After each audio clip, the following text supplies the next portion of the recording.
예수님께서는 여러 가지를 비유로 가르치셨다. 지난 시간에 살펴봤죠. 비유는 신학적인 용어를 사용하지 않고 그림이나 이야기를 통해서 진리를 알아듣기 쉽게 설명하는 방식입니다. 그래서 비유는 듣는 자들이 집중할 수 있고 또 쉽게 이해할 수 있도록 만들어 줍니다. 지난주에 제가 말씀드렸죠. parable이라고 하는 영어 단어에서 para는 alongside, 나란히 두다는 뜻이고, 그 뒷부분에 있는 barrow라고 하는 단어는 to throw 혹은 to cast라는 뜻이 있다 그랬죠. 던져서 나란히 놓아놓고 이건 이 뜻이야 라는 것을 가르치는 방식이에요. 굳이 설명하지 않아도 비교해 놓으면 내 피부가 까만색이었구나, 흰색을 들어놓으면 그렇게 발견하는 거죠. 지난 시간에 주님께서는 비유 설교를 하시면서 씨 뿌리는 자의 비유 혹은 씨 비유 혹은 밭의 비유라고 하는 마음밭이 중요하다라는 얘기를 지난 시간에 나누었고, 오늘은 예수님의 두 번째 비유 등불 비유라고 일컫는 등불 비유에 대해서 말씀을 나누려고 합니다. 이 이야기를 통해서 예수님께서는 무슨 진리를 드러내려고 하셨던 것일까? 오늘 말씀을 통해서 여러분과 제가 각자 피차 은혜 받는 시간 될 수 있기를 주님의 이름으로 축원합니다. 오늘 사건은 이야기는 이렇게 시작됩니다. 어떤 사람이 등불을 가져왔다. 그런데 등불을 가져온 것은 말 아래나 평상 아래의 두려함이냐? 아니라는 거죠. 등경 위의 두려함이 아니냐? 이렇게 비유가 시작됩니다. 사람이 등불을 가져왔다. 왜 가지고 왔을까? 등불이 필요했기 때문이겠죠. 왜 등불이 필요한가? 어떨 때 필요한가? 등불이 필요한 경우는 언젠가? 사람이 등불을 가져오는 것은 등불의 이용 가치, 등불을 사용해서 무엇인가를 이루려고 하는 목적이 있기 때문이었습니다. 등불의 존재 목적은 사물을 밝히는 데 있습니다. 무엇인가를 잃어버렸습니다. 빛을 비추어서 발견을 하죠. 그래서 어떤 사물을 드러내도록 만드는 기능을 가지고 있습니다. 등불을 켜면 안 보이던 길이 보이기 시작합니다. 어디로 가야 할지 모르겠습니다. 그러나 빛을 비추면 길이 보이기 시작합니다. 여기로 가야 되겠구나. 저기로 가면 안 되겠구나. 그런 생각들을 갖게 합니다. 그래서 방향 감각이 회복되는 기능을 가지고 있습니다. 또 등불은 나의 상태를 보여주죠. 새벽에 일어나서 불 켜고 거울 들여다보고 오지 않으면, 요즘 마스크는 쓰긴 썼지만 요만큼 화장하면 되지, 이건 안 해도 되고, 저도 불을 켜고 거울을 보지 않으면 넥타이가 바른지 또 비뚤어졌는지 잘 모릅니다. 그래서 등불은 나의 위치와 상태를 보여줍니다. 나의 현재의 모습, 그것이 빛의 기능이죠. 그것들 다 통틀어서 빛이 없는 어둠은 그것 자체가 공포스럽습니다. 방향 감각이 상실되어 있고 길이 안 보이고 또 내가 안 보이니까 어디로 가야 할지 모릅니다. 그래서 죽음, 어둠 같은 의미로 사용되죠. 공포. 그러나 등불을 켜는 순간 그 어두움은 그냥 사라져 버립니다. 그래서 무서움이 사라지죠. 그래서 환경을 달라지게 만드는 그런 기능, 그런 것들이 등불의 기능이라고 말할 수 있습니다. 그런 등불의 기능을 이용하고 싶어서 어떤 사람이 지금 등불을 가져왔습니다. 무엇인지는 모르겠으나 아무튼 가져왔습니다. 그런 목적을 달성하기 위함이었습니다.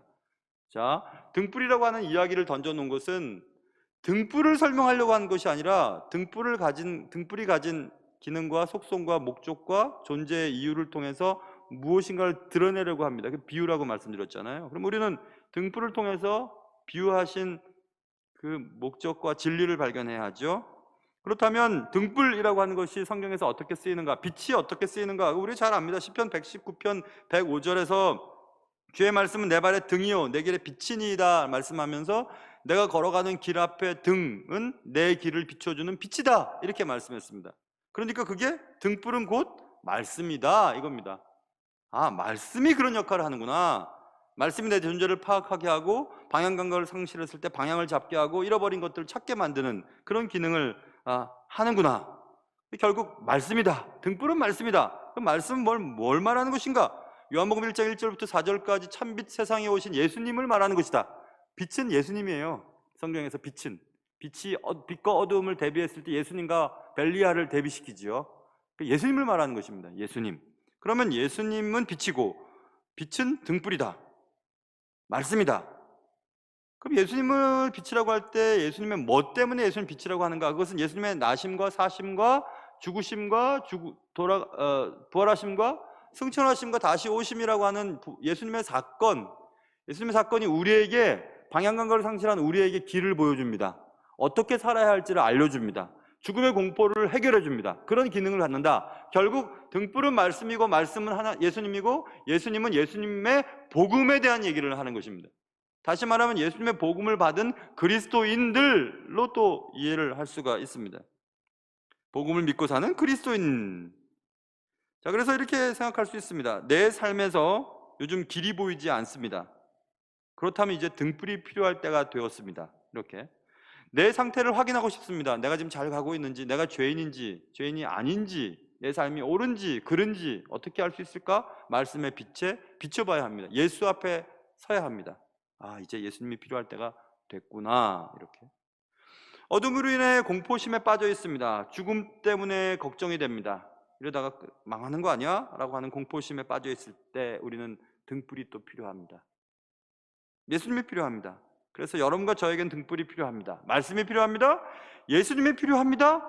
복음이 필요합니다. 이 얘기입니다. 지금 누군가가 가져온 등불로 인해 여러분과 저의 삶이 완전히 달라지는 그런 축복이, 그런 은혜가 있으시기를 주님의 이름으로 축원합니다. 자, 사람이 등불을 가져왔다. 등불의 기능 때문에 그렇다. 등불을 가져온 목적이 있었다. 그 목적은 여러 가지로 우리가 추측을 해보았습니다. 그런데 등불 자체가 중요한 것이 아니라 오늘 예수님의 비유는 등불을 가져왔다. 그런데 그 등불을 말 아래나 평상 아래에 두려고 하는 거냐? 아니다. 등경 위에 두려 함이다.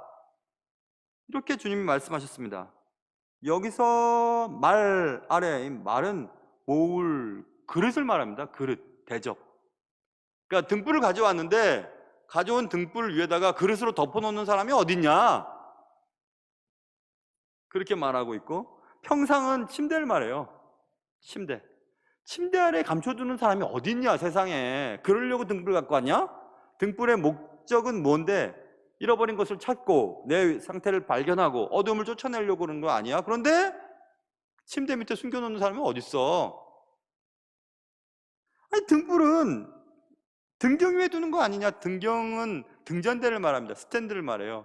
등잔은 등잔대 위에 둬야지, 등불은 등잔대 위에 둬야지. 이렇게 주님이 말씀하십니다. 그럼 여기서 우리는 그럼 뭘 말하는 거지?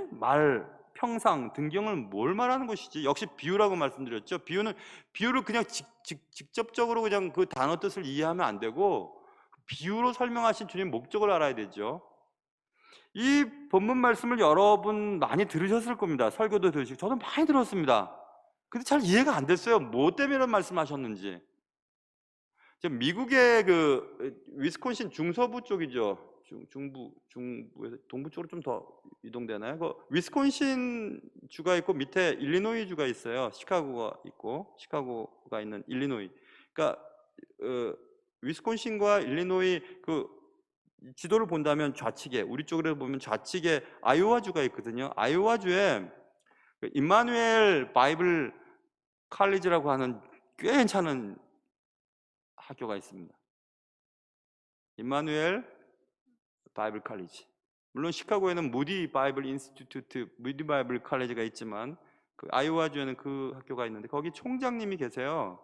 윌리엄 맥도날드라고 하는 분이 계시는데 윌리엄 맥도날드 책이 한 80몇 권 그분이 돌아가시기 전까지 쓰셨는데 2007년도에 아마 돌아가셨을 겁니다. 그 맥도날드 교수님 책이 참 저한테는 도움이 많이 주었거든요. 윌리엄 맥도날드. 그분이 이 본문을 해석한 것을 제가 글을 읽은 적이 있었습니다. 그분이 이렇게 얘기를 합니다. 그릇이 뭐냐? 그릇에 숨겨두는 자가 어딨냐? 등불을, 복음을, 말씀을, 예수님을 예수를 믿는 그리스도인들이 그렇게 숨어 있으면 되냐라는 것을 설명하면서 그릇은 한번 생각해 보세요. 그릇. 야, 밥그릇 싸움 하지 마. 야, 밥그릇 생각하네. 자기 밥그릇만 생각하네. 이렇게 우리 얘기하죠, 보통. 밥그릇은 뭘 말하는 것입니까? 생계 유지를 위한 음식물을 담는 도구죠. 그래서 밥그릇 싸움 한다. 혹은 네 밥그릇만 챙기냐? 이 말은 물론 자기 실속을 챙긴다는 의미도 있지만 자기 생계 수단에 대한 밥그릇의 의미를 두면서 먹고 사는 일이라고 해석을 했어요. 자, 복음을 우리가 갖고 있잖아요. 예수님을 받아들였죠. 하나님의 말씀을 알고 있지만 먹고 사는 일 때문에 복음이 복음의 기능을 발휘하지 못하도록 한다는 얘기입니다. 그래서 비즈니스라고 하는 단어를 쓰고 우리가 일하는 그 일은 그 교수님 풀어서는 spend time이라는 단어를 썼어요. 그러니까 여러분 우리의 시간을 소비하는 어떤 일, 그런데 그 일은 우리의 생계를 유지하는 일이에요. 그러니까 우리가 먹고 사는 일에 우리가 시간을 많이 투자하지 않습니까? 그런데 그 먹고 사는 일 때문에 등불의 본질적인 목적의 기능 수행을 못한다는 겁니다. 숨겨둔다는 얘기예요. 쉽게 얘기하면 먹고 사는 일 때문에 예수님이 우리에게 바라시는 일을 하지 않는다는 얘기입니다. 말 아래 감춰두는 자가 있느냐? 평상이라는 것은 더 쉽게 번역이 돼요. 평상은 성경에서 침상은 무조건 거의 게으름과 연결되어 있습니다. 잠언에도 이런 말이, 잠언 26장 13절에 게으른 자는 길에 사자가 있다, 거리에 사자가 있다 하느니라. 게으른 자는요 핑계를 많이 댑니다. 야, 가서 좀 일해야지. 내 일하려고 그러는데요 바깥에 길에 거리에 사자가 있어서 못 나가는 거야. 이유가 있습니다. 내가 일 안 하는 것은. 그렇게 얘기를 하고 그 다음 구절에 문짝이 돌적기를 따라서 도는 것 같이, 문짝이 이렇게 딱 고정되어 있잖아요. 문 열었다 나갔다 하고 거기서만 왔다 갔다 하잖아요. 그렇게 도는 것 같이 게으른 자는 침상에서 도는지라 써 있습니다. 그러니까 침상에서 왔다 갔다 하는 거, 침상에서 뒹구는 거, 그 게으름에 대한 표현이거든요. 결국 여기서 등불을 침대 아래 두는 자가 어디 있느냐, 이 말은 그릇으로 덮어두는 것과 함께 이어서 야, 먹고 사는 일 때문에 복음의 복음이 수행되어야 될 그 기능, 그리고 복음을 믿는 자로서의 삶에 대해서 너무 등한히 하는 거 아니냐. 먹고 사는 건 너무 그러지 마라. 그리고 게을러서 주의 복음의 능력을 전달하는 일을 하지 않는 일은 하지 말아라. 그런 자가 어디냐 세상에. 이렇게 지금 말씀하시는 것입니다. 재밌는 표현이죠. 저는 그래서 윌리엄 맥도날드 교수님 그 글을 읽은 다음에 그렇게 이해가 됐어요.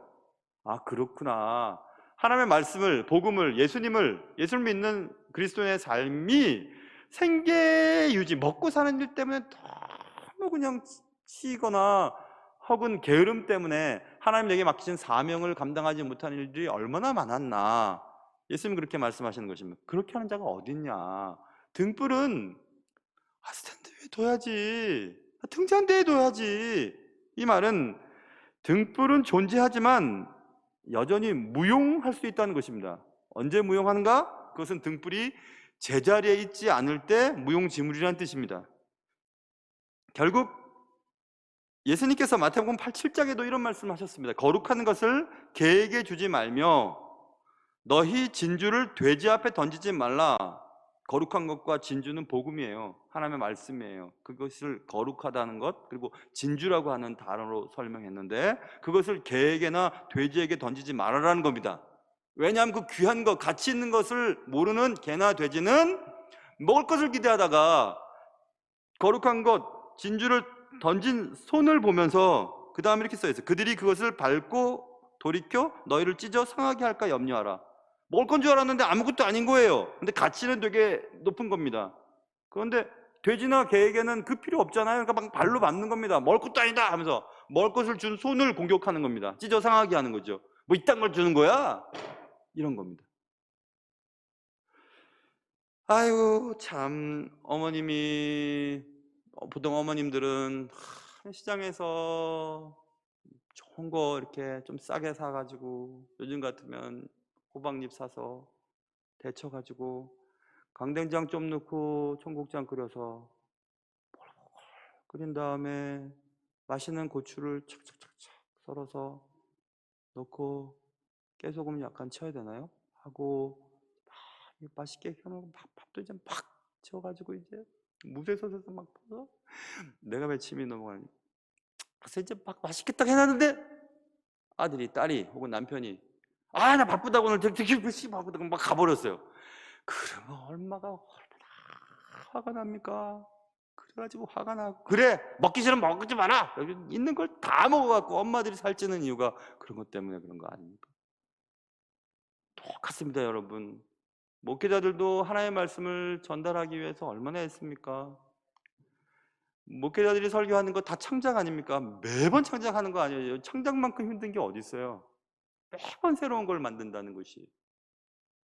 가수들이야 뭐 히트곡 있으면 매년 뭐 겨울 되면 패티킴 쇼, 조영남 쇼 뭐 이런 거 하면서 매번 똑같은 거 하는데, 목회자들은 그렇지 않잖아요. 막 준비했습니다. 막 새벽에 잠도 안 자고 막 책도 사고 외국에 막 책도 주문해서 막 새로운 걸 전달하고 바른 걸 전달하고 하는데, 막상 제자리에 있어야 할 등불이 제자리에 있지 않고 그릇 속에 숨어져 있거나 침대 안에 있는 거예요.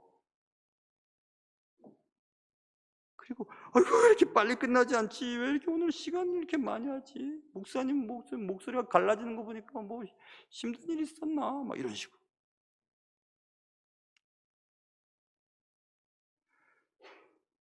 너희는 여호와를 만날 만한 때에 찾으라, 가까이 계실 때 그를 부르라, 이렇게 써 있죠. 자기 자리에 있어야 그것도 가능한 것입니다. 나는 나의 자리를 잘 지키고 있는지, 내가 있어야 할 자리에 있는지 한번 생각해 보시기 바랍니다. 상처 주고 자존심 상하는 말을 한번 하려고 해요.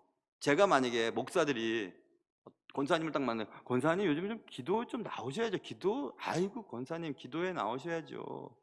새벽 기도 나오셔요 권사님. 이렇게 얘기하면 권사님들 상처받으셔야 돼요. 자존심 상해야 돼요. 왜냐하면 권사님들은 기도하는 직분이잖아요. 근데 그걸 안 하잖아요. 그러면 자기 자리에 있지 않는 거죠.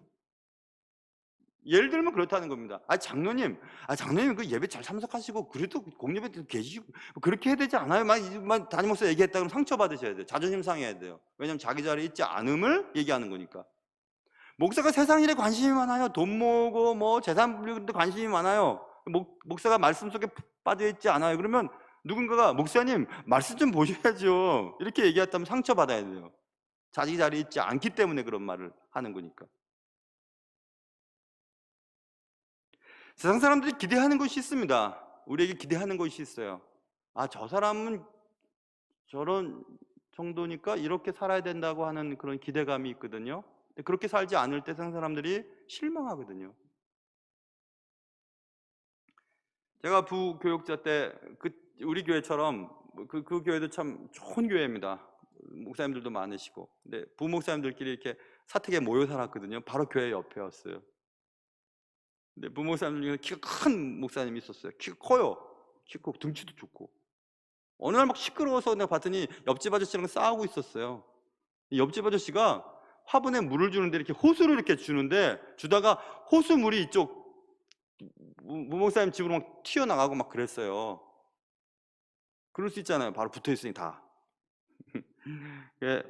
아니 이렇게 목사가 그냥 막 부목사가 막 그랬어요. 그랬더니 이 아저씨가 목사 집이라는 걸 알잖아요. 그러니까 아니 무슨 목사가 저렇게 막 하나, 그랬더니 이 부목사님이 이런 목사도 있다고. 그래서 막 그냥 둘이서 막 싸우는, 난 속으로 얼마나 시원한지 몰라요. 저는 이제 마음이 약하니까 못하지만 그렇게 하니까 그 다음부터는 그 아저씨가 호수로 물 안 주고 물 뿌리개로 이렇게 조용히 주시더라고요. 둥치가 큰. 그래도 여러분, 우리가 내가 피해를 입고 내가 힘들고 내 고통을 당해도 세상 사람들이 기대하는 게 있어요. 목사라면 그러지는 않겠지 하는 그런 게 있잖아요. 그렇죠? 그런 게 있어요, 여러분. 여러분이 교회에 어떤 직분자라는 걸 동네 사람들이 알면 저분은 저래야 되는데 왜 주일날 저렇게 누워앉아 있지? 왜 이렇게 맨날 부부끼리 싸움이나 저렇게 하고 있지? 그 교회 뭐 이러고 하면서. 이 사람은 기대하는 게 있거든요. 그게 자리죠, 자기의 자리.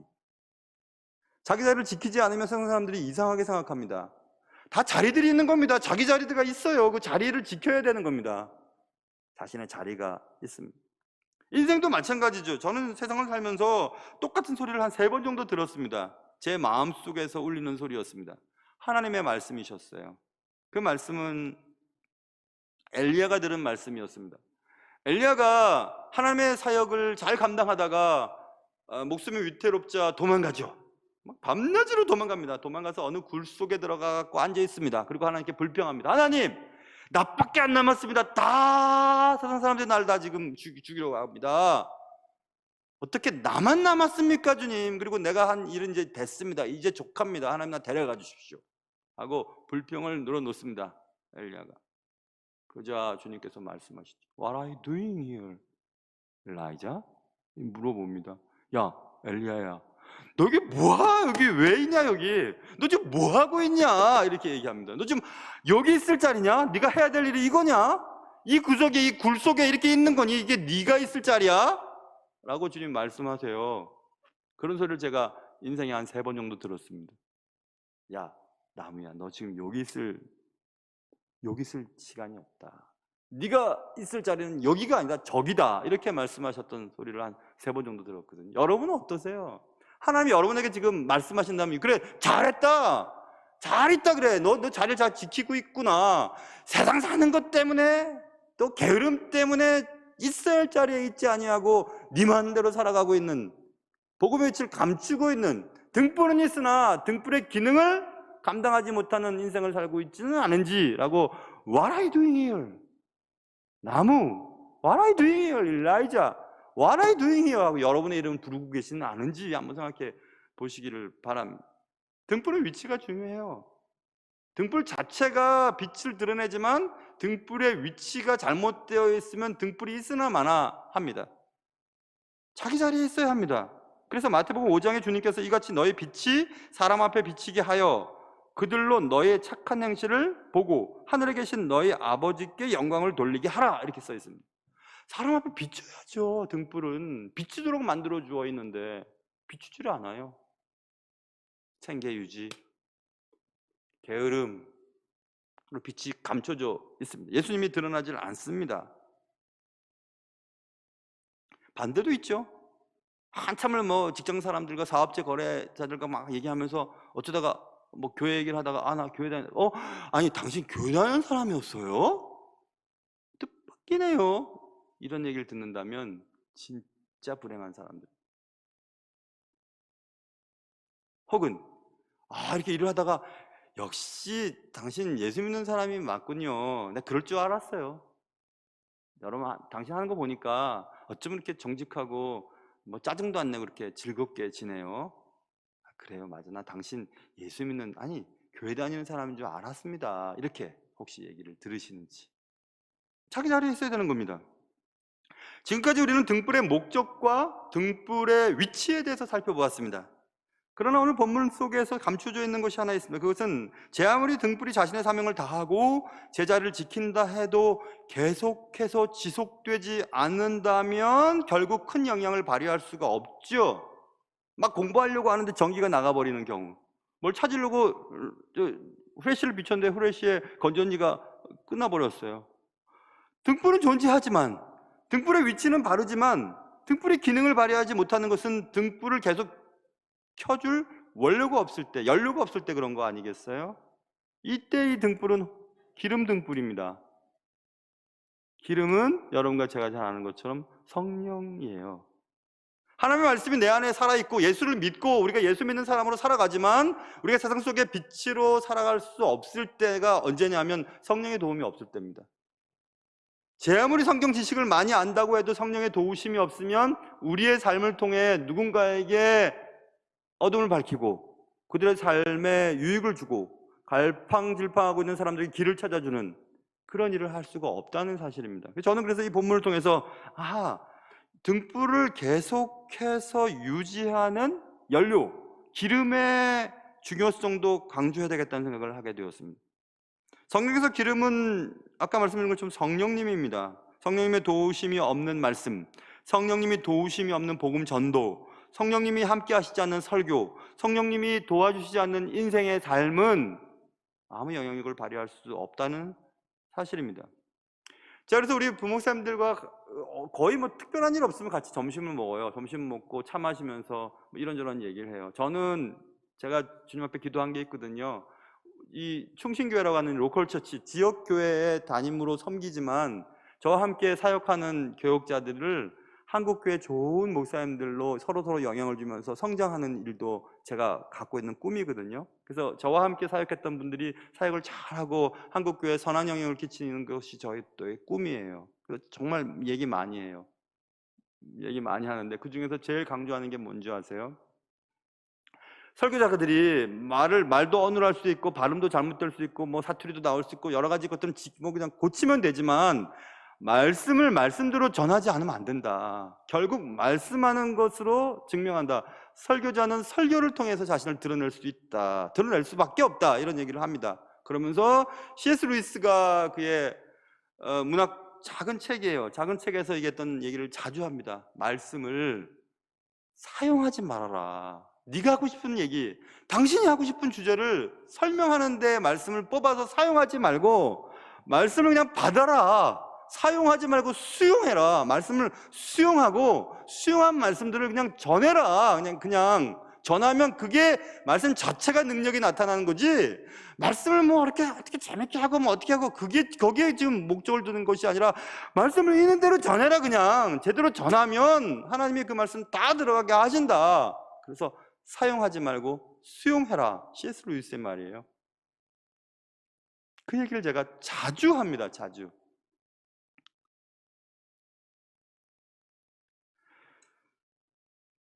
그런데 그 등불을 유지하기 위해서 계속 그 말씀을 비추기 위해서는 성령의 기름 부으심이 있어야 되잖아요. 제일 주님과 가까워지고 또 설교자는 또 목회자는 그리스도인들도 마찬가지죠. 삶이 깨끗해야 됩니다. 노력한다고 되는 것은 아니지만 말씀과 가까이 하고 주님을 잘 믿는 사람들과 계속 교제하면서 내 자신을 자꾸 세상으로부터 세속화되는 것으로부터 이렇게 떨어져 나가야 되는 것입니다. 그렇게 하지 않다면 그냥 꺼져버려요. 그럼 꺼져버리죠 뭐. 그런데 그렇게 말씀해 놓고 주님 말씀하십니다. 들을 귀 있는 자는 들으라. 지금도 마찬가지. 이렇게 제가 말씀을 전해도 듣는 분들만 듣습니다. 듣는 분들만 들어요. 저희 교회가 코로나 바로 되기 전에 바로 그 전전주부터 한 1,000명 넘어가가지고 예배를 드렸거든요. 근데 이제 코로나가 한 2년째 접어들면서 지금 온라인으로 예배 드리는 분들이 반 정도 드리고 오프라인으로도 한 반 정도 드리시고 그러세요. 얼마 정도, 어떤 분들 정도, 어느 정도 사람들이 들으실까? 고민은 되지만 걱정은 안 합니다. 들을 귀 있는 자들이 들을 테니까. 주님 말씀하십니다. 들을 귀 있는 자는 들어라. 뭘? 어떻게 해야 되지? 24절 보세요. 또 이르시되 너희가 무엇을 듣는가 스스로 삼가라 이것입니다. 들어라. 하나님의 말씀을 들어야지. 말씀을 들어야지. 그게 맞아. 그런데 무엇을 듣는지를 조심하라는 겁니다. 무엇을 듣는지. 말씀의 내용이죠. 이제 목회란 말도 좀 쑥스럽긴 하지만 어쨌든 이 길을 접어든 지 내후년이 30년이에요. 만 30년째입니다. 벌써 30년이나 됐습니다. 그래서 저는 어떤 일을 한 30년쯤 하면 그 정도 거기에 대해서 좀 대충 도 같은다고 할까요? 저도 약간 도 같은 게 있어요. 이렇게 많이 들려지는 말씀들 유튜브나 뭐 라디오나 TV에서 얼마나 많은 말씀들이 들려집니까? 여러분 잘 모르시겠지만 목회자들은 대부분 압니다. 딱 들어보면 아하, 저분의 신앙의 깊이, 신학의 깊이를 알 수 있어요. 바른 복음, 바르지 않은 복음도 구별이 됩니다. 물론 대부분 목사님들이 훌륭하세요. 저도 목사님들 설교를 들으면서 굉장히 은혜를 많이 받거든요. 그런데 이 온라인 시대가 되면서부터 우리 성도들과 저를 포함해서 좀 약간 이상해지는 경향이 있어요. 그건 뭐냐 하면 좋은 음식은 다 좋다고 생각해요. 어떤 사람이 인삼을 줬는데 인삼을 딱 줬더니 안 받으려고 그래요. 왜 인삼 좋은데 안 받으려고 그러냐고. 나는 몸이 열이 많아갖고 인삼 먹으면 머리가 빠집니다. 그래서 안 받아요. 좋지만 나한테는 안 맞아요. 영적인 것도 마찬가지입니다, 여러분. 다 좋지만 내게 안 좋을 수 있으면 내가한테는 안 좋은 겁니다, 그게. 좋은 음식으로 다 드셔보세요. 나한테 안 맞으면 안 맞는 거예요. 그래서 하나님이 각 지역의 로컬 처치를 허락하신 것입니다. 지역교회를 허락하신 거예요. 지금처럼 미디어가 발달된 이때를 주님이 모르시겠어요? 그럼 뭐 그냥 중앙에서 설교 한번 하고 모든 세계가 좋은 설교 들으면 되잖아요. 좋은 목사님들 설교하면 되는 거고. 근데 왜 그렇게 안 할까요? 왜 개척교회 몇 명 안 되는 좋은 목사님인데 그런 몇 명을 위해서 그렇게 애를 쓰실까요? 또 우리 교회는 왜 북가조동에 세워져서 이렇게 유지가 될까요? 그것은 하나님이 우리 영적 체질에 맞는 말씀을 전할 목회자를 불러오세요. 불러오셔서 그의 삶과 또 경력과 그의 인생을 통과한 하나님의 말씀을 전달하게 하시고 또 그 지역의 사람들과 여러분처럼 이렇게 등록하신 충신교회 교인들이 그 말씀을 듣고 건강해지고 영적으로 성장하기를 주님 바라시는 거죠. 내게 맞는 말씀이 있어요. 그걸 바른 말씀이라고 하죠. 내게는 그게 바른 말이에요. 바른 음식이에요.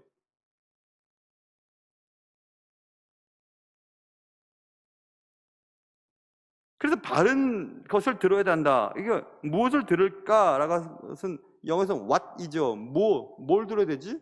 내용에 대한 부분이잖아요. 뭘 들어야 되는지 여러분 깊이 생각하셔야 돼요. 깊이. 내게 맞는 음식이 있다니까요. 그런 분들과 함께 영적 식사를 나누는 것입니다. 매 주일마다. 그런데 여러분 참 재밌어요. 이게 지금 똑같은 사건이죠. 등불에 대한 이 등불 비유가 마태복음에는 무엇을 듣는가 스스로 삼가라 이렇게 했죠. 마가복음의 저자인 마가는. 그런데 누가복음 8장에도 이 말씀이 있는데 등불 비유를 설명하면서 누가복음의 저자인 누가는 너희가 어떻게 들을까 스스로 삼가라 이렇게 어떻게라고 돼 있어요. how죠. 어떻게 들어야 되는지 그거 조심해야 된다. 어떤 게 맞을까? 예수님은 무엇을 들을까에 관심을 기울여서 설명하셨을까? 아니면 어떻게 들을지 스스로 조심하라고 말씀하셨을까? 저는 두 가지 다 말씀하셨을 거라고 생각해요. 그런데 마가는 마가 입장에서 이걸 중요하게 생각해서 무엇을 이렇게 했고 누가 입장에서 어떻게 듣는가 이걸 강조했죠. 종합하면 무엇을 어떻게 듣는가가 중요한 것입니다. 하나님의 말씀은. 그 무엇을 이런 것은 바른 것을 들어야 된다는 얘기고 어떻게라는 것은 바르게 들어야 된다는 얘기입니다. 바른 복음이 선포된 곳에도 바르게 듣지 않으면 그 바른 복음이 능력이 나타나지 않아요. 그럼 바르게 듣는다는 것은 무엇인가? 지난주 씨 뿌리는 자의 비유, 마음밭의 비유에서 주님이 말씀하신 거예요. 우리가 말씀을 받을 마음밭이 준비가 돼야 돼요.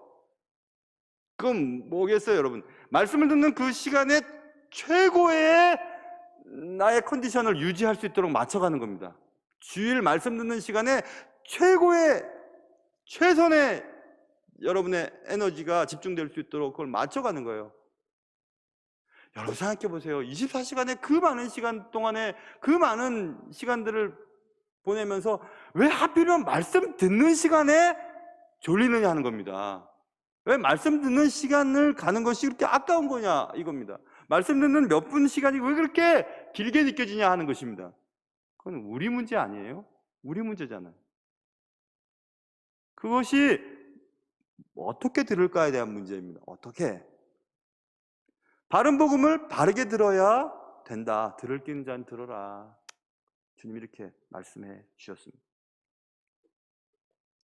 그래서 너희는 말씀을 행하는 자가 되고 듣기만 하여 자신을 속이는 자가 되지 말라. 이렇게 야고보서 사도가 말했죠. 결국 말씀을 듣고 순종해야 자기 것이 되는 것입니다. 등불 비유를 통해서 주님이 말씀하고 싶은 것은 드러났죠. 분명히 드러났죠. 말씀, 복음, 예수를 믿는 우리들은 존재의 목적이 있다. 세상을 밝히는 것이고 어둠을 밝히는 것이고 길을 보여주는 것이고 공포심을 사라지게 만드는 것이고 누군가에게 희망을 제공하는 세상의 빛이다. 근데 그 빛은 위치가 있다. 어디에 있어야 되는가? 자기 자리에 있어야 되는 겁니다. 그 빛을 통해서 하나님이 누군가를 구원하시길 바라시잖아요. 여러분이 어떤 직장에 있다면 그 직장 사람들이 여러분을 통해서 여러분 착한 행실을 통해서 여러분의 선한 행실을 통해서 여러분 가운데 있는 빛을 통해서 삶이 발견되기를 바라고 계시는 거예요. 근데 바빠. 너 바빠. 너 게을러. 그래가지고 자신이 그리스도인이라는 것을 드러내기조차도 힘들어하는 사람들에게 무슨 일을 기대할 수 있겠습니까? 그러니 어떻게 들었고 무엇을 들을까에 관심을 기울이고 잘 들으라는 겁니다. 그래서 계속해서 말씀의 빛이 내 삶 속에서 드러날 수 있도록 하라는 것입니다. 자, 그렇다면 내가 있어야 할 곳, 나의 자리는 어디인지 생각해 보시고, 그리고 나는 지금 그곳에 있는 것일까? 한번 생각해 보시길 바랍니다. 그래, 등불비유를 통해서 여러분과 저에게 하시는 말씀의 의미를 잘 깨닫고 세상의 빛으로 살아갈 수 있는 여러분과 제가 될 수 있기를 주님의 이름으로 축원합니다. 하나님 아버지, 내 삶의 자리, 내 삶의 목적, 나를 통해 이루고 싶어 하시는 것들을 잘 생각해 보며 그렇게 살 수 있도록 하시고, 내 자리에서 내 자리를 잘 지킴으로 주님이 나를 통해서 하실 일들을 너끈히 해 나가는 나의 삶이 되게 도와주시옵소서. 예수님의 이름으로 기도합니다. 아멘.